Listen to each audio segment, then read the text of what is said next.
Welcome back to World Drum Club. I'm Kalani, your host and teacher, and in this video we're going to be looking at tone chimes. I've got a whole set here and I will be explaining them to you. The thing about tone chimes, and there are so many benefits, is that they are similar to handbells. Now, some of you may have seen a handbell choir at a function, church, concert, etc. Beautiful, expensive, heavy, a little fragile, not easy to transport when you get into the lower notes. These are very affordable, easy to transport. You see I have a whole case down here. I'll explain to you what those are in a second.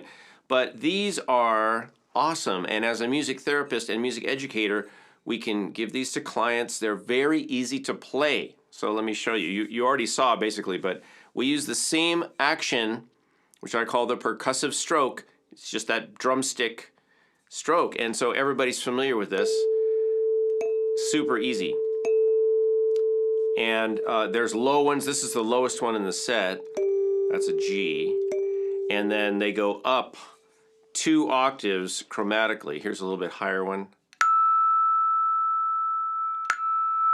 So let's look at the construction. So there's a handle, and then this area here is the area that is tuned. This cutout creates the pitch.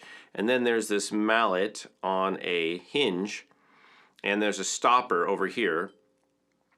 And usually, you can play them different ways.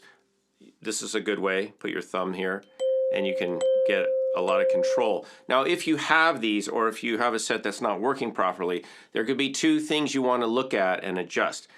In general, you want to have a tiny gap between the top surface here and the mallet. And that's because if the mallet is touching, it can mute the resonance. If the mallet is sticking up a little too far, in other words, if this piece here is bent and this is up, and we just had one that had this, then when you go to strike it, it's not getting to the playing surface with enough impact, and it may seem like it's broken, it doesn't make a sound, or it makes a very faint sound. So you want to check here, make sure there's just a tiny space right below the mallet. And that's basically it. You can use these, like I said, you can basically pass these out to your clients. We use these with certain arrangements. You can put these in a song, and so let's bring your attention over here. You notice that there's letter names. These are notes, note names. So you can see here I just pulled a G and an A. We also added colored tape. This doesn't come with color, but you can color code your own. And for example, if we want to play a C chord, we can use these notes, and we can have a chord. So you can color code them any way you want. Here's an A minor chord. Beautiful.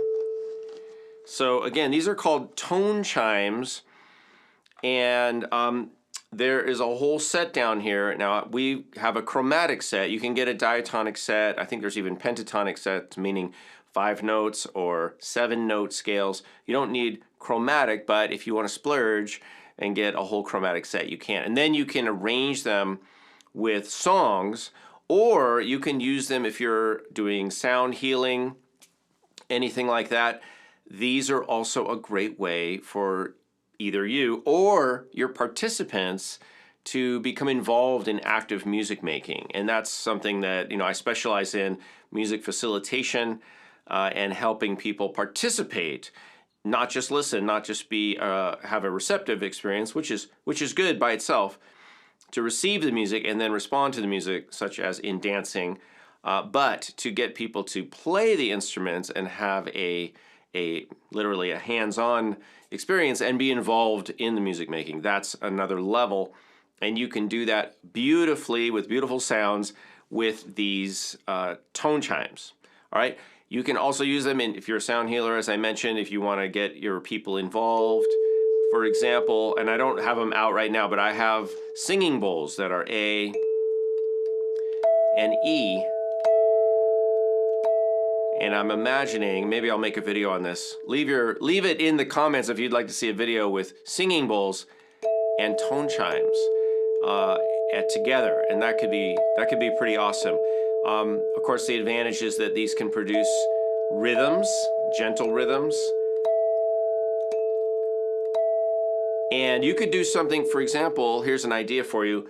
You could have groups of people where they have certain notes, and then they just need to play all together as a group, and they could play a chord, and then you have a different group of people with other notes and they play a different chord. And there's a few songs that I do that have two chords to them and they just go back and forth.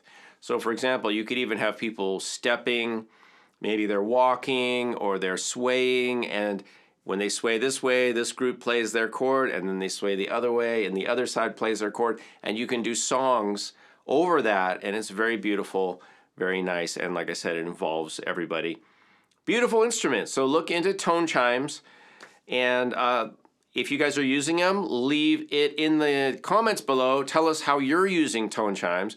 If you have any requests for me to use the tone chimes with any of the other instruments that you know I have here in the studio, leave a request below, or better yet, go to patreon.com and message me over there and join us as a patron and get even more. So I'll probably be posting more stuff over there, as I do for patrons of the channel. But either way, thanks for stopping by World Drum Club. I'm Kalani. I'll see you in a future video.